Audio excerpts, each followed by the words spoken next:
नमस्कार सर्वांना। आज आपण झणझणीत असं फणटूसचं कालवण करणार आहोत, म्हणजेच कटला। तर सामान्यतः आपल्याकडे हे तलावातच आपल्याला मासेमारी ही पाहायला मिळते।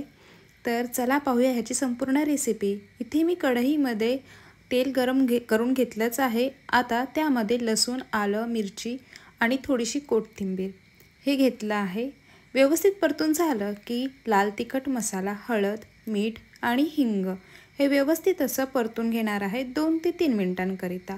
हे सर्व व्यवस्थित परतून झालं की साफ केलेले हे जे मासे आहेत हे व्यवस्थित असे मिक्स करायचे आहेत आपण दिलेल्या फोडणीमध्ये आणि 3 ते 4 मिनिटांकरिता आपल्याला हे झाकण देऊन ठेवायचे आहेत।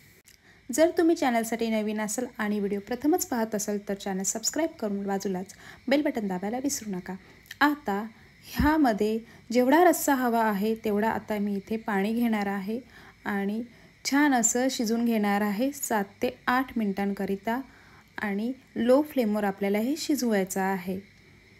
तर आणि ही रेसिपी करताना तुम्ही शक्यतो आगरी मसालाच वापरा, म्हणजे कालवण जे आहे ते खूप झणझणीत आणि आपल्याला जसा हवा आहे तसा लाल रंग हा आगरी कोळी लोकांच्याच तुम्हाला पाहायला मिळेल। तर अशा प्रकारे मस्त घ्यायचा आणि त्यामध्ये आंबटपणा येण्यासाठी इथे मी आमसूल घेतला आहे। तर तुम्ही इथे कोकम टाकू शकता, चिंच टाकू शकता किंवा टोमॅटो शक्यतो टाकू नका। टोमॅटो टाकल्याने काय होतं तर जो रस्सा आहे ना तो खूपच पातळ होतो। तर शक्यतो आमसूल, कोकम किंवा चिंच टाका।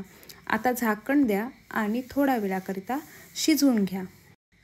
शिजून झाल्यानंतर ह्यामध्ये गरम मसाला घ्या, झाकण ठेवा, गॅस बंद करा आणि 5 ते 7 मिनिटातच आपल्याला हा जो कालवण आहे खाण्यासाठी रेडी आहे। गरम मसाला टाकल्यानंतर गॅस शक्यतो बंद करायचा, म्हणजे त्याच्यातील जे फ्लेवर्स आहेत ते मस्त असे मच्छीमध्ये मिक्स होतात आणि ह्याची टेस्ट अजून छान होते।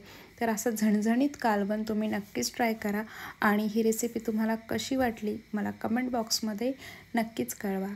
आणि हा कालवण तुम्ही शक्यतो गरम गरम भातासोबत ट्राय करा, खूप छान अप्रतिम लागतो, किंवा गरमागरम चुलीवरची भाकरी। तर नक्की ट्राय करा आणि मला कमेंटमध्ये कळवा।